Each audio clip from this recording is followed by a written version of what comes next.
Magandang gabi sa inyo mga kabayan, Dolrich here at welcome po sa panibagong video na naman dito sa channel ko, no? At ang gagawin ko tonight is babasahin ko yung mga reaction po ng mga Pilipino non-OFWs at balikbayan na nakapanood nung last video ko. At ito nga yung video na about doon sa kung magkano ang mga gagastusin ng non-OFWs at balikbayan kung gugustuhin nilang umuwi ng Pilipinas. Doon po kasi sa video na ginawa ko, lumabas doon na yung total expenses na maaari kong mag-gastos kapag umuwi ako is 95,000 pesos. Doon sa 95,000 pesos po na yun, kasama na yung flight tickets doon, 10 days quarantine, RT-PCR, eventually other expenses ko gaya ng snacks, SIM card, foods ko at yung transport mula airport papunta po doon sa hotel. And then nung lumabas yung 95,000 pesos, napakadami reaction ng mga kababayan natin, whether OFWs, non-OFWs o balikbayan.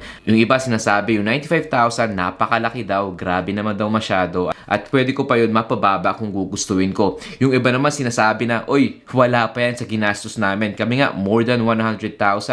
Yung isa nga, 150,000. Yung isang kababayan pa po natin, sa maniwala kayo sa hindi, umabot ng 200,000 mahigit ang ginastos niya, makauwi lamang ng Pilipinas. So, dito, basahin po natin yung mga reactions nila, alamin natin kung ano yung masasabi nila. Gusto ko lang po pala magpasalamat sa mga nanood ng video ko at saka nagbigay ng kani-kanilang experiences, nagkwento ng saloobin nila, bigay ng sarili nilang opinion about po sa pag-uwi sa Pilipinas. Sabi ni Ma'am Love Lucy, hello friend, ano ba talaga ang number of quarantine days? Kasi sabi ng iba ay 10 days at yung iba sabi ay 10 nights. Katulad ko na dito ako sa hotel nag-quarantine at the moment. Dumating ako May 24. So kailan ang checkout ko? Sa June 2 ba o June 3? Thanks, please reply. Kung June 2 ay 10th day, kung June 3, ito ay 10 nights. So ano ang tama? Sa tanong ni Ma'am Love Lucy. Hi Ma'am Lucy, alam niyo po, base doon sa IATF resolution, nakalagay po kasi doon 10 days. Doon po sa 10 days na yon, yung day of arrival, yung pag-uwi mo ng Pilipinas, dumiretso ka ng hotel, day 1 mo na po kaagad yon. So kung magbibilang ka from 24, magbibilang ka ng 10 days, then lalabas na sa June 2 ang 10th day mo. And sa June 2, since 10 days ka na, maaari ka nang umalis ng hotel. Provided na negative po yung RT-PCR mo na ginawa mo on your 7th day of quarantine. Yung 7th day of quarantine mo naman is on the 30th of May. Bilangin ulit natin. Dadating ka ng Pilipinas ng May 24, didiretso ka ng hotel mo, and then yung day na yon, first day mo na po. First day quarantine mo na. Bilang ka ng 7 days, on the 30th, dun ka isa-swab test, RT-PCR test. If negative, then pwede ka nang umuwi on your 10th day, which is June 2. Check out ka na, and from the hotel, diretso ka na ng LGU mo, and you have to do yung regulation or yung protocol ng LGU mo. I hope naging malinaw po sa inyo yon at sa lahat din ng non-OFWs and balikbayan na gustong umuwi ng Pilipinas sa pagbubuk po ng hotel ninyo. Sabi naman po ni Golf Guns and Cocktails Channel, please read this very important advice for non-OFWs traveling to the Philippines. For those US citizen traveling with Filipino spouse, make sure you bring your marriage contract kasi hahanapin yan ng airline check-in for departure. Pero if you are a Filipino with US passport, just bring your expired Philippine passport with you. Kasi as of right now, hindi pa pwede ang tourists or foreign travelers sa Pilipinas. Another thing, it doesn't matter if you're fully vaccinated, you still has to go through 10-day quarantine sa hotel.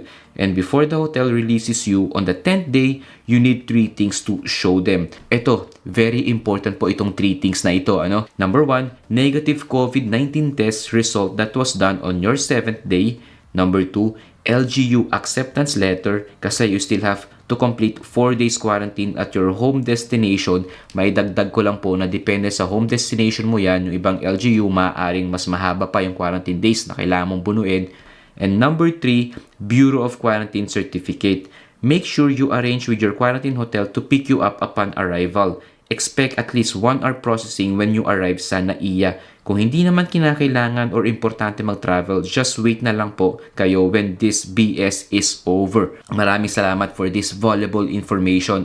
Very important tips para sa mga non-OFWs and balikbayan na planong umuwi ng Pilipinas. Sabi naman po ni Pinay sa Paris Vlog, ni Ate Beth, 2,000 euro budget tapos punuin ng foods ang maleta. Importante din may free wifi ang hotel para hindi tayo ma-boring. Grabe talagang mahal para sa ating non-OFW. 2 years na akong hindi nakaka-uwi kaya gustong gusto ko nang umuwi. Salamat sa info. Naiintindihan kita, Ma'am Beth. Alam ko talagang uwing-uwi ka na sa Pilipinas pero dahil nga rin sa laki ng gastos, dahil na rin sa quarantine days na yan, minsan mapapaisip ka na lang ba na ito ba yung tamang moment para umuwi sa atin? Sabi naman ni Ma'am Jane Axman, got my ticket flight sa July, Qatar Airways, Frankfurt to Manila. 1,300 euro. Ang sakit sa bulsa. Plus quarantine hotel, Red Planet, medyo mura sila. Kaso di pa kasama food doon. Grabe talaga ang gastos. 1,300 euro po is close to 80,000 din. Grabing mahal ng ticket. Hindi pa kasama dyan yung added expenses. Sabi ni Ma'am Christine Begata, same thoughts sa pagpili po ng hotel. Tickets po right now from Los Angeles to Manila halos umaabot na po ng $1,700 US. $1,700 that is almost equivalent to 80,000 pesos po kung hindi ako nagkakamali. Biruin nyo, ticket pa lang yun 80,000 pesos na. Idagdag mo pa dyan yung quarantine and the rest of the expenses na kailangan niyang gawin. Wow. Ganun ba talaga? Grabe yung pinagdadaanan ng mga non-OFWs na gustong umuwi sa atin, honestly. And I'm not only talking to non-OFWs at balikbayan. Kahit yung mga OFWs din po, ang dami talagang reklamo, hindi ganun ka-clear yung mga guidelines sa atin, napalaki ng gastos. And reaction naman po ni Ma'am Lisa Preser. Sabi niya, you are lucky you're traveling alone unlike me who will be flying to Manila with my 20-year-old daughter. And as per the latest regulation, we are not allowed to share a room since it is one person per room policy daw. One is allowed to stay with their child only if he or she is a minor. Not even spouses can stay together. O hindi ba ang laking kawalang hiyaan yan? Since we live in Eastwood, then my choice of hotel is Richmond, a stone throw away from our condo. It is 4K a day per room, full board na daw yon. So that's 80K for us both. Yung PCR test, twice yon, one upon arrival and one towards the end of the quarantine period. 16K again for 2. The plane tickets from Vienna, 100K, other miscellaneous expenses, airport transfers, load, snacks, kung ano-anong permit, certificates, kaya lalagay na nating 20K altogether for us both. Therefore, grabbing expenses talaga, almost 220K. It's insane to go home now, really, sabi ni Ma'am Lisa Preser.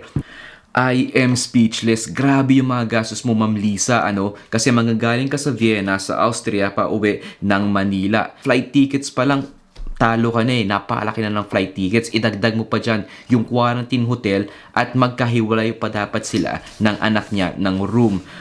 Napalaking gastos po. Nakakapanlumo yung 220,000 at saka syempre nakakasama din ng loob yung pag-stay ng 10 days sa hotel at hindi pa kayo pinayagang makapagsama ng anak nyo. Grabe naman po yung policy na yan.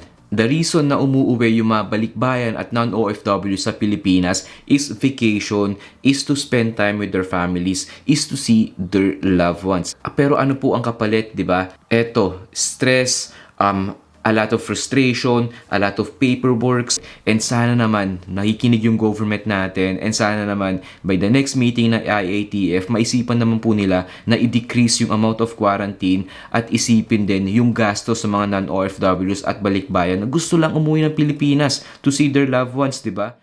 Sabi naman ni Sir Roberto Clarin, is this scenario applicable to fully vaccinated balikbayans? Kasi if fully vaccinated, 10 days is ridiculous.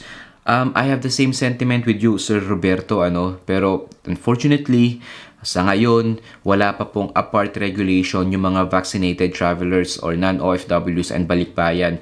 Same lang po ang procedure, iisa lang ang procedure whether vaccinated ka or hindi ka pa nabakunahan. Pero hopefully sana magkaroon na ng regulation protocol para doon sa mga travelers na meron ng bakuna. And I think meron ng binuo na team yung government natin. Alam ko, if I'm not mistaken, ang tawag nila doon is Green Lane or something para ito sa mga travelers na meron ng bakuna. Pero nasa early stages pa lang sila ng paggawa ng protocols and I don't think we will hear about it soon ba? Medyo matagalan pa. Pero sana nga, fingers crossed.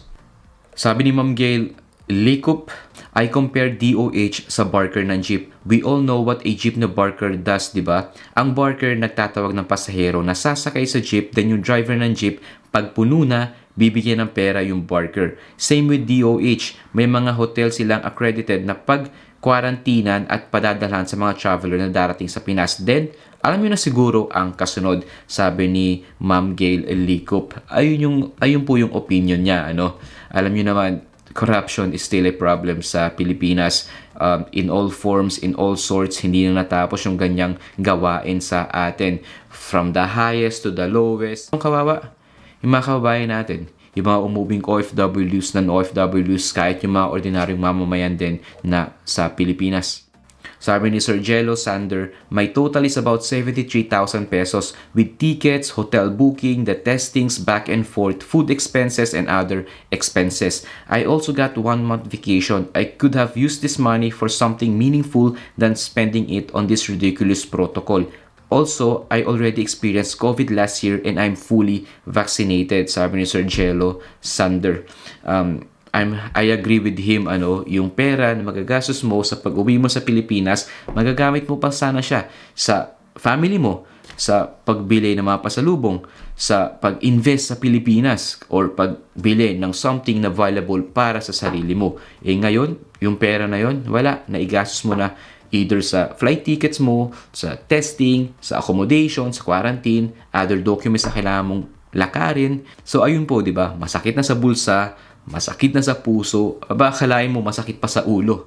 Maraming salamat po for those people sharing their experiences, sharing their opinions, and sharing information na valuable din sa mga kapwa natin na OFWs and kababayan na gustong umuwi ng Pilipinas. I appreciate it a lot. Ako po personally, yung gastos secondary sa akin, yung expenses secondary talaga sa akin yan. Ang pinaka-importante sa akin is yung quarantine days. Kasi po lahat ng oras na nawala na is hindi mo na maibabalik. Yung pera, kikitain mo naman yan. Yung oras, hindi na eh. All we can do right now is hope and wait and pray na sana itong IATF at itong DOH malaman nila yung hinaing nating lahat at baguhin nila yung protocols nila, baguhin po nila yung quarantine protocols nila. Gawin nila itong sensible para sa lahat, gawin nila itong practical para sa lahat. Tulong na lang po para sa ating mga Filipino na gustong umuwi ng Pilipinas. Sana po meron kayong nakuwang valuable information, something na magagamit ninyo dito sa reaction video po na ito. Kung may mga extra questions man kayo, sabihin nyo lang po sila sa comment section sa ibaba at susubukan ko yung sagutin as soon as possible. Maraming salamat sa pagsuporta, panonood ng mga videos ko. I'll see you again on the next vlog. Bye-bye!